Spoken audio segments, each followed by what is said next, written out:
good morning, good afternoon, everybody. We've got kids joining us coast to coast to coast across Canada, the US, and beyond. It is such a thrill to welcome you here today. My name is Jesse. I'm with Exploring by the Seat of Your Pants, and I know that many of you have joined us all year long, but if you are joining us for the very first time as the school year winds to a close, then welcome in. We are all about bringing conservation, adventure, and science into classrooms around the world through a ton of free live broadcasts. Everything we do is on our YouTube channel, so you can check out this program in 3 weeks from now. You can check out 3,000 other programs. You can do a lot of exploring when you're done. I want to say a big thank you to all our teachers this year. We are wrapping up. This is our fourth last program of the entire year, and we have, this is an exact figure, 1 gazillion kids signed up for today. 1,350 kids signed up, 66 schools across Canada and the US. So a big welcome to all of you today. I'm really excited that you could join us for this program in particular. Now, I will highlight what it is in just a second, but I want to note that we're going to have a little Kahoot today. So between our talk and our Q&A, so in about 20 minutes from now, we're going to play a little 4-question quiz and test your understanding and have a little bit of fun. So if you want to pull this up on a separate tab, please do so. And we'll also highlight it a few more times before we get started with it. Now today, I am so thrilled to welcome back, in a bittersweet thing, our last session with the Toronto Zoo. The Toronto Zoo has been our biggest education partner over the last few years. We've done, I think, 15 broadcasts with them this year. They always get our biggest audience because they do such incredible conservation work. So a big thank you to them for a lot of incredible stories, again, on our YouTube channel. And specifically today, we're joining in with them in their live turtle release. Blandings Turtle Release is a really special program that the Toronto Zoo does. I've had the chance to actually do this in person. It's one of the most special things I've ever had the chance to do in conservation. And today, we want to bring all of you along for the journey. So a big hello to everyone. I'm going to stop talking. Thank you all so much for being here. And without further ado, here's Mary Ellen, Morgan, and the Zoo team. Hi, ladies. Hello. Oh, it's so good to be back with everyone. We're so excited to be having you. We're in a bit of a different location today. We are actually off-site, off the Toronto Zoo site right now, and doing some very cool work here. So I'll let Morgan introduce us to our team, who's just to the side of us here, and then we are going to be seeing some amazing science happen today. Yeah, exactly. We're with one of our science teams here at the zoo. The zoo has 6 science teams, and species recovery is one of those 6. And part of the species recovery branch is a branch called Adopt a Pond. And I'll stop talking because the team is the ones that you want to see. So our Adopt a Pond team is here with us.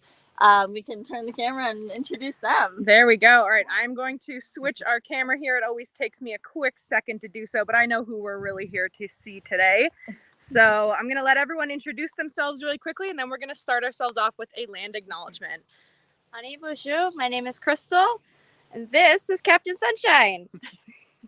My name's Donnell. It's so nice to meet all of you. My name is Nash, and I'm a wetland technician for the Toronto Zoo. Very exciting. All right, and Crystal and Captain Sunshine here are going to start us off with our land acknowledgement. If you don't mind bringing that up for us, Jessie. I acknowledge the land that I am on is the traditional territory of many nations, including Mississaugas, Anishinaabe, Chippewa, the Haudenosaunee, and Wendat peoples, and is now home to many diverse First Nations, Inuit, and Métis peoples. I also acknowledge that Toronto is covered by Treaty 13 with the Mississaugas at the credit, and the Williams Treaty is signed with multiple Mississauga and Chippewa bands. Wonderful. Thank you so much, Crystal. And without further ado, we're going to get our program started. So take it away, species recovery. All right. So we are here today to talk all things turtle. We're going to be telling you some general information about turtle and some specific information about what we're doing to help turtles. So I guess to start, what is a turtle? Well, some of you might know the term reptile. Turtles are a reptile. So are animals like lizards and snakes. So they are cold-blooded or ectothermic, which means that they rely on their environment to regulate their body temperature. So when they're too cold, they'll hang out in the sun. On a day like this, it's perfect to sit out on a log and take in some rays from the sun, warm up. When they get too warm, they can jump in the water or hang out in a shady spot to bring their temperature down. They can't shiver, they can't sweat, these things that we can do to keep ourselves comfortable.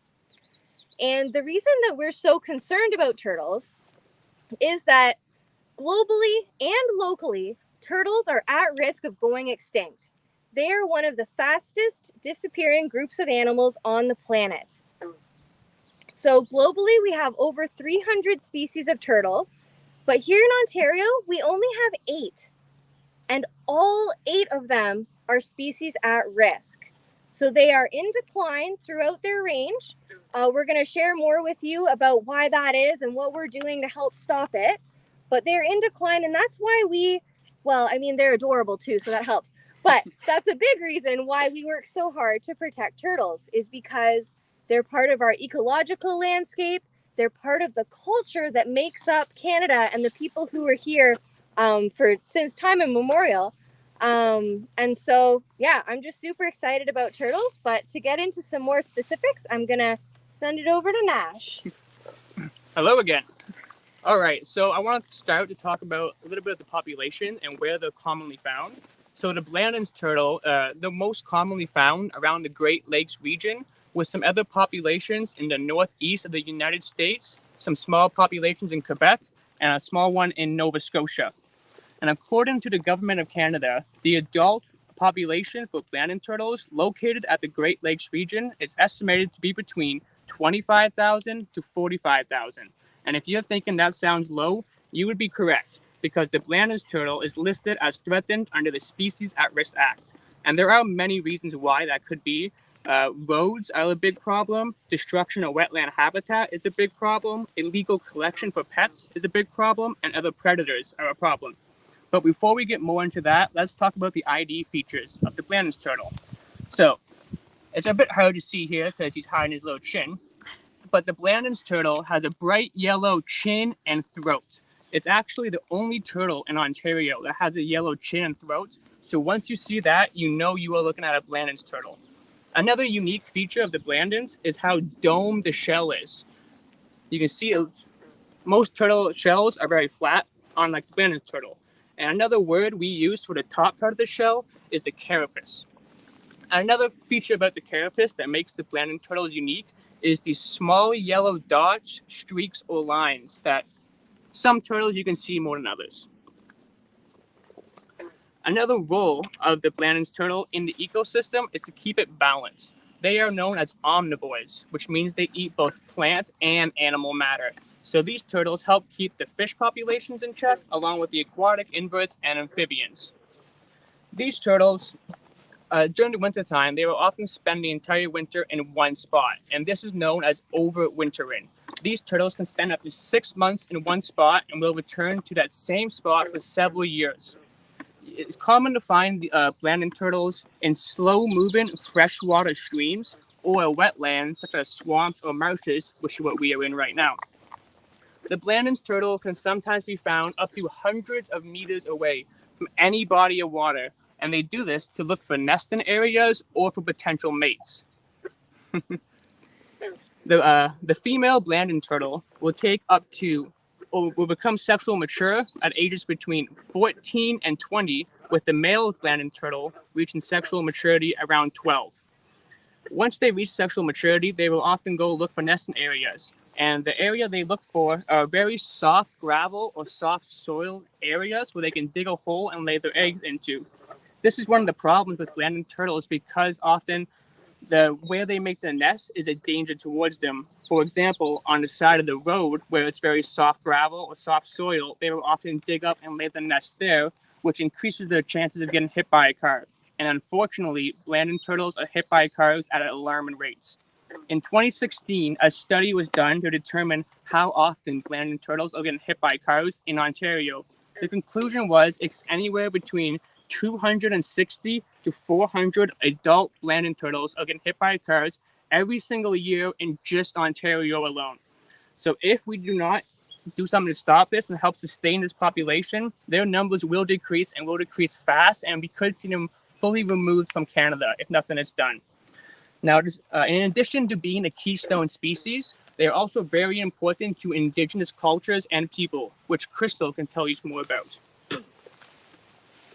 So turtles hold a very special place in many Indigenous stories, teachings, and ways of knowing. For example, in the Anishinaabe Seven Grandfather teachings, the turtle represents the teaching of truth, or Debwebin. The reason being is that it is believed that turtles have been around since time immemorial and have witnessed the creation of the life in the land itself. So, turtles also were used for timekeeping. So in Anishinaabe village, their shells were used to keep track of the days and the seasons. So these outer scutes that you can see represent the lunar cycle, the 28 days and the full moons. And then the inner scutes represent the months. So from January to December, plus the extra when there's a blue moon. And there's also a story that is special just for this little guy, the Blandings turtle. And I'd be happy to share it with you today. So this story is called The Turtle with the Sun Under Its Chin. And this story is a Nana Bojo story. Nana Bojo is also sometimes referred to as Buena Bojo or Nana Bush. And he is half spirit and half human, meaning that he could do incredible things, almost magic in a sense. And he could also make mistakes, be unpredictable, just like you and me. But he also learns from these mistakes in order to live more in harmony with Mother Earth. So a long time ago, Nana Bojo was walking in the woods. He was enjoying all that creation had to offer. He was enjoying the beautiful grasses and the plants. He was enjoying the beautiful animals and trees. And he was just absolutely stunned by everything that he saw. Suddenly, he looked up into the sky and he saw this beautiful, bright orange gem that was shining so brilliantly, and it stopped him in his tracks. He was so struck by the gem's beauty that he thought, oh my goodness, I have to have this gem for myself. So he reaches up, plucks that gem out of the sky, and takes it home to his wigwam. That gem was actually Mishomis, our sun, our grandfather's sun. So, without the sun, the world was plunged into an icy darkness where no plants grew and all the animals became cold. This caused a great outcry. All the animals, they gathered outside of Nana Bojo's wigwam to decide what to do. It was decided that they needed to sneak into the wigwam and rescue Mishomis. Mukwa, the bear, was the first to speak up. I'm brave and I'm big and strong. I will go in and get Nana Bojo back for us. So off he went over to the wigwam. He got up to the door and he tries going inside, but he's pushing up against the sides and making all sorts of noise. Surely Nana Bojo would wake up. He was sleeping inside, and Mukwa didn't know what Nana Bojo might do if he woke up. So, defeated, he went back to the animals and said, sorry, I couldn't do it. I couldn't even get through the door. Megazeh, the eagle, was the next to speak up and said, I'm brave and fast. I will be in and out of Nana Bojo's wigwam before he even wakes up. He won't even know I'm there. And off he went. He peeks inside of the wigwam, and he sees a box in the corner of the room on the other side of where Nana Bojo's sleeping with some light poking out of it. He thought, oh, that's got to be where Nana Bojo is. Or that's got to be where Mishomis is. So he swoops over to the box, opens it up, grabs Mishomis, and begins to retreat. But the light from Mishomis is seeping through his talons, and it wakes up Nana Bojo. Hey, Megazeh, what are you doing? That is mine. And he grabs the gem back from Megazeh, throws the bird out of his wigwam, and goes back to sleep. Defeated, Megazeh returns to the animals. Also couldn't do it. I'm so sorry. Nana Bojo woke up and caught me. Then a little voice spoke up. Let me try. The animals looked around and saw it was Mashike, the little turtle, had spoken up and volunteered. The animals all kind of snickered and laughed and said, oh, what are you going to do? You can't rescue Mishomis. You're way too slow. Nana Bojo's going to catch you. No, I'm determined. Let me try. And off the turtle went. He pokes his head through the door, and he sees the box that Mishomis is being held in. And he slowly makes his way over to the box. He lifts it up with his head and peeks inside. But before the light can escape and wake up Nana Bojo, Mashike grabs the sun into his mouth and holds it there. And the room is dark once more. Mashike makes his way back to the door, and as once he gets there, opens up his mouth, and the sun flies back up into the sky, and the world is bright once more. To commend this little turtle's bravery, their chins are forever stained yellow, just like the color of the sun. And their descendants can be found in our waterways today. And just like Captain Sunshine here, those descendants also have a home at the zoo. And I'll let Danelle speak a little bit more about that with our Head Start program. Thank you for the beautiful telling of the story, Crystal. All right, I'm putting Captain Sunshine down to introduce you to a couple of other friends. Hello. So these are two young Blandings turtles. So you'll probably see they both have that striking yellow chin that we heard about in the story and that Nash pointed out earlier. They've got domed shells with the yellow speckling. They very much are miniatures of the adult. And they have these funny things attached to their shell. Ding! I don't know if you can see that very well. I'm going to put one down so that I can handle them a little better. This is a close-up of that funny thing on their shell. So this one used to be on a turtle's shell and is not any longer. And that's not for any bad reason other than that the batteries run out. But what this is it's a transmitter, and it allows us to track the Blandings turtles and find out where they are and what they're doing at all different times of year.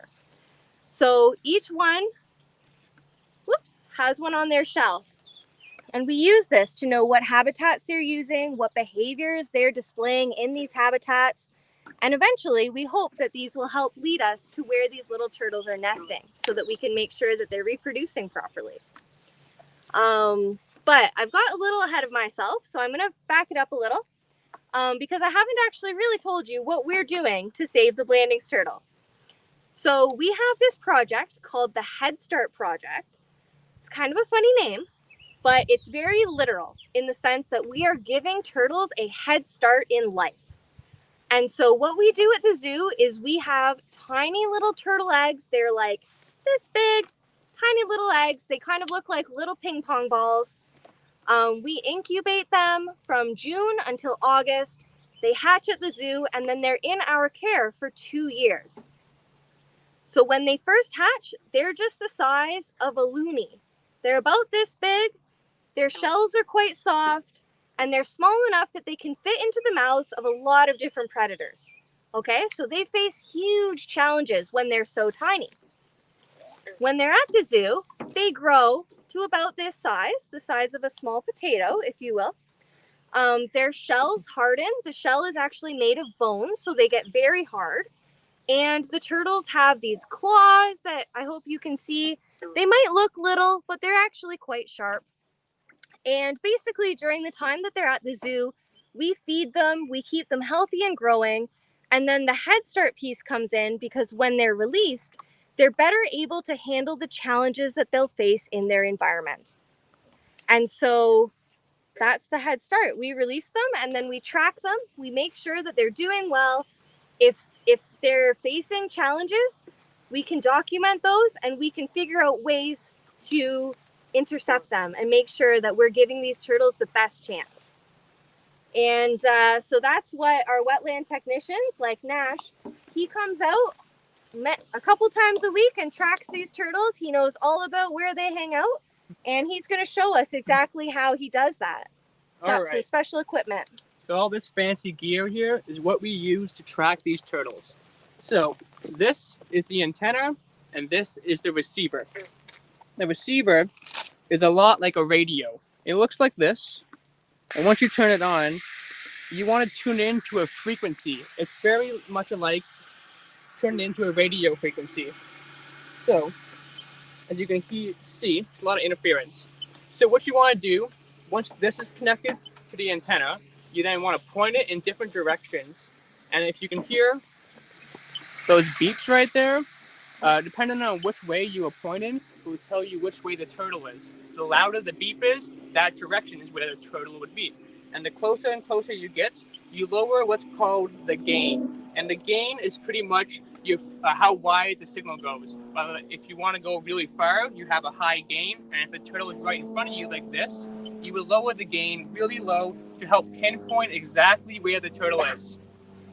And this transmitter right here is what we use to track them. So this transmitter goes to the antenna and comes out as the beeps right here.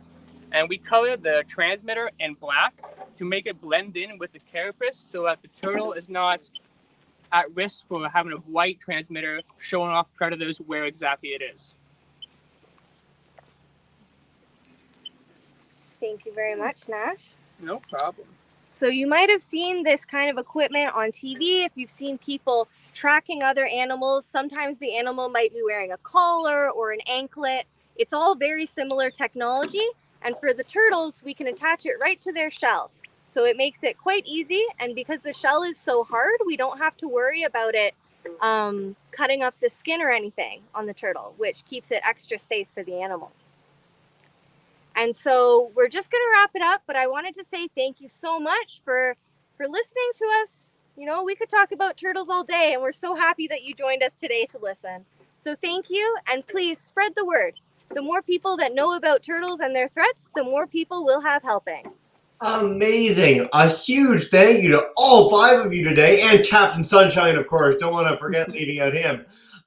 We already have some great questions coming in our chats. YouTubers, please feel free to start chiming with all your questions. What we're going to do first is our Kahoot quiz together. Have a little bit of fun. Most of these were covered very explicitly. Some we're going to read between the lines a little bit, but I will bring up our Kahoot with our game pen. If you guys want to join in with this, we'll do this first, and then we'll dive in with a nice, hearty, like 15-20 minute Q&A. There's already 34 of you there, which is awesome. For those who are new to Kahoots, the faster you answer, the more points you get. And our Zoo team, you can help out if you'd like in the last few seconds of every question. But I'm going to get started pretty soon. If you want to join in after we started, that is totally fine. But let's get into this, folks, and then we can take all your great questions. Miss Johnston, Miss Spring, Miss Benoit's class, our grade 1-2s. I'm coming to you live. Everyone else, chime in on YouTube. Here we go. Question 1. What do Blandings turtles eat? We heard this a little earlier today, so I want to see if you were paying attention. Crustaceans, plants, insects, or all of the above? 5 of you have got it in so far. A little bit of shy Kahoot audience today. That's okay. Let's get those answers in. 5 more seconds. Get them in. 4 more seconds. Captain Sunshine's proud of you already. You win Captain Sunshine's everlasting respect. And most of you got this right. It is all of the above. So yes, they are omnivores. That was a word we learned a little bit earlier. They eat a little bit of everything. I find it amazing that they actually catch fish in the water. I wouldn't have thought turtles did that, which is super cool.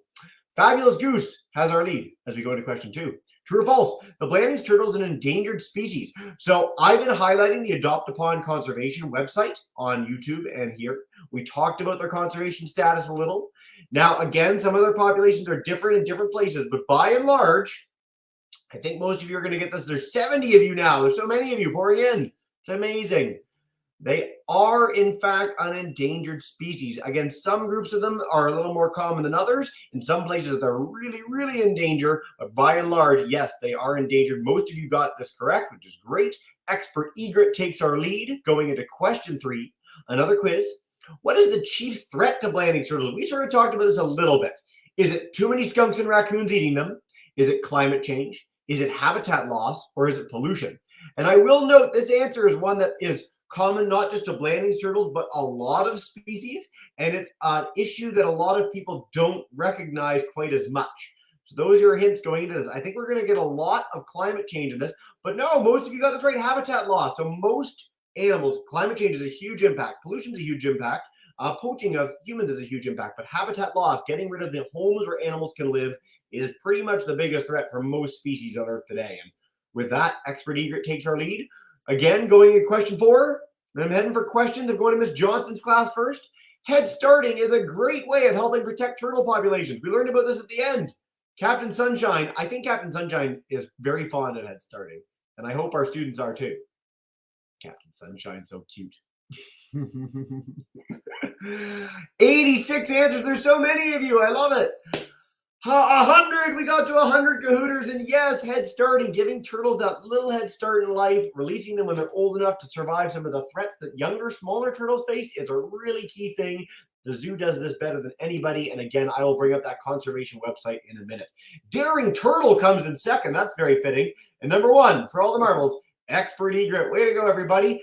Thank you, Kahooters. That was a lot of fun. If you want to unmute your mic at the zoo, unless there's a train. Nope, we're all good. Perfect. Look, Captain Sunshine's gone mad. I'm going to head to Miss Johnston's class. If you want to unmute your mic, and Stetler, you are good to go for our first question. We'd love to hear from you. Let's see. Come on up, unmute, guys. You know what I'll do right now is I'll head to Miss Spring's class while you're unmuting in Miss Johnston's class. Miss Spring, welcome in. Hi. Do you have a question, then? Yeah, ask the question. I'm listening. Go ahead. When do you read the turtles? When do you release them? Yeah, we want to see the release. Perfect. So we release the turtles in June, 2 years after they hatch. So they're about 2 years old. They're the size of a medium potato. And the reason that we do it in June is because June is also June 21st is National Indigenous Peoples Day. And as you heard from Crystal, these turtles are incredibly important to Indigenous communities and culture. And so we really try to have the release at that time to tie in the cultural importance, and also so that the turtles have a few months of summer to get used to the outdoor wetlands, to find their food, and then to find the spot where they will spend the winter. Perfect. Thank you for that answer. Great question to kick us off. We're going to head to Miss Johnston's class. Come on in and you're good to go. Hey. When they're fully adults, how heavy are they? Ooh, how big when they're adults? All right, so you might have seen me shifting my hands when I was holding the bigger turtle, Captain Sunshine. It's because he's heavy. He's over 1 kilogram. He's about 1,100 grams. Yeah, that's about perfect. 4 pounds. Perfect. Thanks, Miss Johnston's class. Miss Benoit's class, I'm coming to you. Miss Fernandez, if you want to chime in too and flick on your mic, I will happily come in a second, and then we'll take some from our YouTube friends. Miss Benoit, hey, good shepherd. How do you tell between a girl and a boy turtle? Tell them apart. That's a great question. Nash, do you want to answer this one? Yeah, sure. You can use Captain Sunshine if you want to show the classroom. Sure, I'll just take this off. All right, come here, buddy. So, earlier I said that the top part of the shell is called the carapace, but if you flip the turtle over, there's another part of the shell called the plastron. And as you can, maybe you can see here, it's not 100% a flat. It kind of goes a little bit in. And that's how you can tell the sex of the turtles. The more caved in and more domed it is, the more likely it is that it's a male. Because the male's shell needs to be curved in to mount the female turtle. So if you have a very straight plastron, you probably have a female. And the more curved inwards it is, the more likely it is that it's a male. Fantastic. Thanks, man. All right, our 1-2s in St. Isidore, share another one in the chat or flick on your mic. I'll come to you guys in a minute. We've got some great YouTube questions. Kenneth in Miss DeVore's class wants to know, what does the life cycle of a turtle look like? So the turtles, when they start off, they're in eggs. So the eggs are laid on land in a hole that the mother turtle will dig. So she lays the eggs underground, she buries them, and then the mother leaves. She goes back to her wetland, and the young hatch in the late summer or early fall, and they're very, very tiny when they hatch, just the size of a loony or a toonie. And when they do hatch, they have to find water. So they walk over land. This is a very important journey to find water. And when they get there, that's where they'll find hiding spots as well as the food that they're going to eat. So little things like insect larvae, snails and slugs, some vegetation. They take about 15 years or so to grow up. And once they do, they can live for upwards of 80 years. So they're very long-lived. And something super cool, these are actually turtle eggs. They're snapping turtle eggs. So a different species from the Blandings turtles that we've been showing you, but the eggs are very, very similar. Amazing. Look at that. Thanks for the cool bio fact. Speaking of eggs, our 1-2s at St. Isidore want to know, how many eggs can a turtle lay? And that's from Leah in their class. So generally, the bigger the turtle, the more eggs that they lay. So for a snapping turtle, they can lay between 40 and 60 eggs at one time, which is huge. That's a ton of eggs. For a Blandings turtle, more typical is 15 to 20. But the most number of eggs ever laid at one time by a Blandings turtle was 26. Ooh, that's a ton of eggs. Holy. You already answered Miss Faulkner's question on YouTube about how long they live, but thank you for that at Brindlewood School, folks. I'm going to head to Miss Ritchie's class, B.D. Fleming Senior Public School. How do you get these statistics? How do you know how many adult turtles there are and all this stuff that you've been telling us? How do you track them? Well, for that statistic, that was found on the Government of Canada website. And if you want more turtle facts, the Government of Canada and the Government of Ontario has tons of information on turtle populations, how often they're hit by cars, unfortunately, and all kinds of fun facts more on there. I always like, it's worth highlighting for our students, regardless of species. Like, this is the work, and this understanding is the result of a lot of scientists going into the field. We send people out to assess these populations, to understand them. The Toronto Zoo's worked with a lot of scientific groups over the last 2 years that we've had the chance to feature. So I really want to highlight for our students that a lot of organizations and amazing groups are doing this work across both Ontario, Canada, and internationally. So I love that question. Thanks, guys. And Jesse, if I can just add in here Please. as well, if you wouldn't mind popping up on the screen, there's a wonderful app. If you live here in Ontario, specifically Southern Ontario as well, there's an app that you can download on phones and tablets called Adopt a Pond. And that's actually by the Toronto Zoo team here. And what you can do is you can actually report turtle sightings and also frog and toad sightings, which is really cool. So obviously our team is trained here. They are professionals. They do this every day. Their hands are clean. We're in the right location. So our team is holding on to these turtles here, but we're monitoring them, making sure they're okay. That's also why we keep switching them out, is we're making sure they're not getting too hot in the sun. And so we're treating them with obviously their welfare in mind. So we don't want to encourage anyone to go out and just pick up a turtle like we're doing here today. We are trained professionals out here right now. But if you happen to see a turtle in the wild, you can report it on the app, and that helps our species recovery team when they're out looking for tracking. They can take that data and narrow down their search. Just like Nash was talking, they can use their machines in a more specific area in order to help find the turtles. Fantastic. Thanks, Mary Ellen, for chiming in with that. I'm going to take one more for YouTube, and then I'm going back to our live classes. Miss Johnson, Miss Spring, stay tuned, everybody. Let's head to Miss Mason's class, grade 3 Guardian Angels. They want to know, Madeline wants to know, how do they know where to build a nest? That's an excellent question. And you know what? I'm not entirely sure that anybody knows the full answer. What I do know is sometimes they'll start digging and they'll stop and try again somewhere else. So they must be detecting something in the environment, but I don't know exactly what it is. Yeah, great question, guys. Oh, Miss Spring, let me know if you guys, I think kids are heading off for lunch in a minute. We've got tons of YouTube questions to fill our time as well. That's totally fine. Let's see, Miss Faulkner's class, she's got a bunch as well. Do different kinds of turtles live at different ages? So we talked about 80 for these guys. Is there a variety with other turtle species you might be able to share with us? Take a drink if you need to take a drink too. I think it's the allergies out here There's today. so much pollen out here and I'm suffering, but thanks for bearing with me. Yes, so different species do live different amounts of time. One of the most long-lived species that we have here is the snapping turtle, which can live upwards and beyond 100. And on the lower end, the painted turtle, which is another common species that we have in Ontario, they live to be about 40. So even the ones that don't live that long still live pretty long. Fantastic. Thanks for the question, guys. And good luck with the allergies.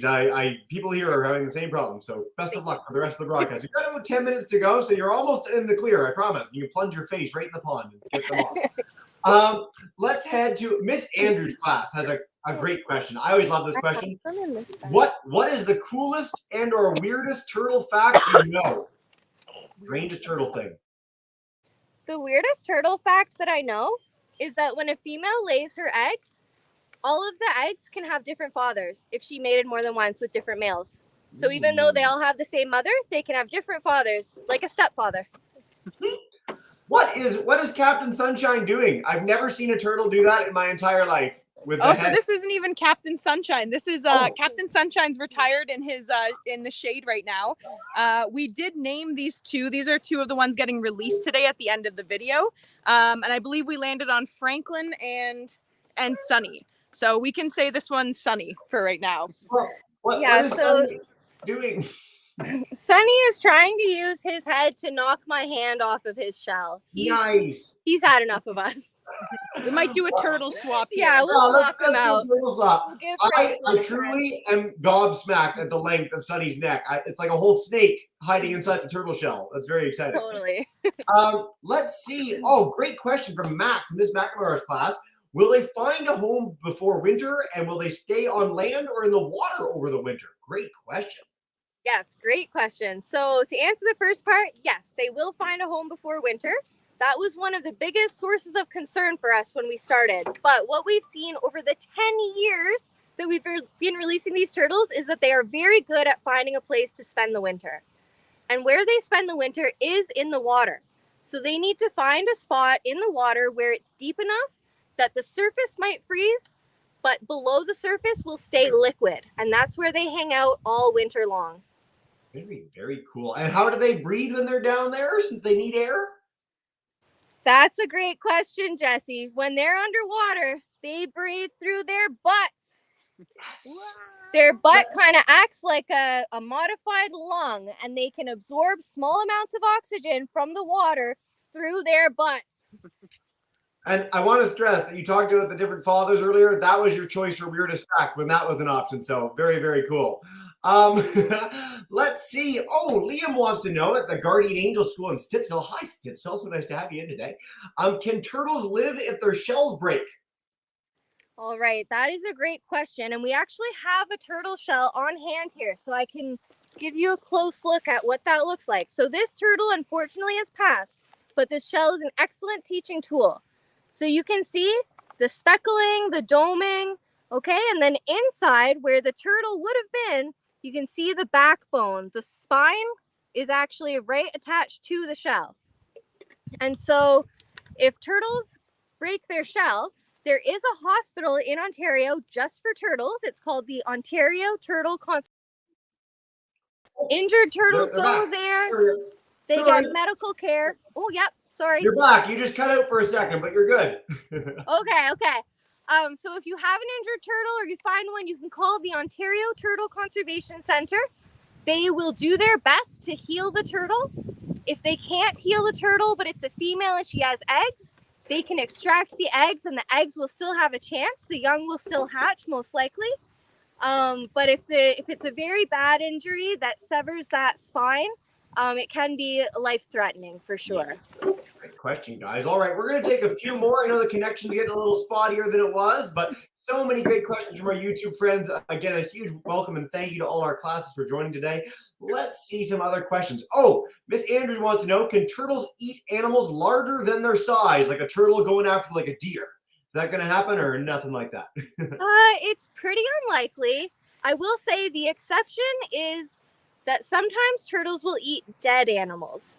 Yes. So if there's an animal that's died in or near a wetland, a turtle would scavenge on it, but they're not likely to hunt something that's bigger than themselves. Great question, guys. Elijah wants to know, why do they leave their babies underground? Why do the eggs go under as opposed to out on the surface? Okay, excellent question. The reason for this is because the young that are in the shell, in the eggshell, they're growing for a couple of months between the time when they're laid and the time that they hatch. And during that time, they need oxygen. And so for humans, when we're growing in our mom's bellies, we get oxygen through the umbilical cord. But because turtles lay eggs and they're not, they don't incubate inside of their mother, they don't have an umbilical cord. And so what kind of helps facilitate this is the eggshell. So air actually passes through the eggshell and is absorbed by the young, small amounts I'm talking here. But if the eggs are laid underwater or if they find themselves in water unexpectedly, if there's a flood or something, they'll actually drown because the oxygen can't move across the eggshell in that case. So that's why it's important that they're laid on land. Yes. So on land, but specifically underground versus on top of the surface. Like, is there a reason that they're underground as opposed to just outside or not? Oh, I see. Honestly, I think that 10 out of 10, that is for protection. When they're underground, you can't see them. You don't know that they're there, and other animals are less likely to tamper with the eggs or try to eat them. Yeah. In fact, I'm really struggling to think about an animal in the world that just lays their eggs out and just leaves them on the land. Sometimes birds will do it in nests, but they're protected from the fact that they're in a tree. But pretty much eggs are like nature's awesomest food. So everything will eat an egg if it can find it all the time. So by burying them, you protect them just that much more. We're going to take one more question. I know you go all day, folks, and I love your enthusiasm. Let's see from, Declan wants to know, how many turtles do you have at the Toronto Zoo? Okay, so we have lots of turtles at the zoo that you can come visit. In the Americas Pavilion, we have turtles that are from Ontario. So we have the spiny soft shell. We have spotted turtles. We have Blandings turtles. We have wood turtles. We have painted turtles. So that's 5 right there. We also have snapping turtles. Thank you, Crystal. 6.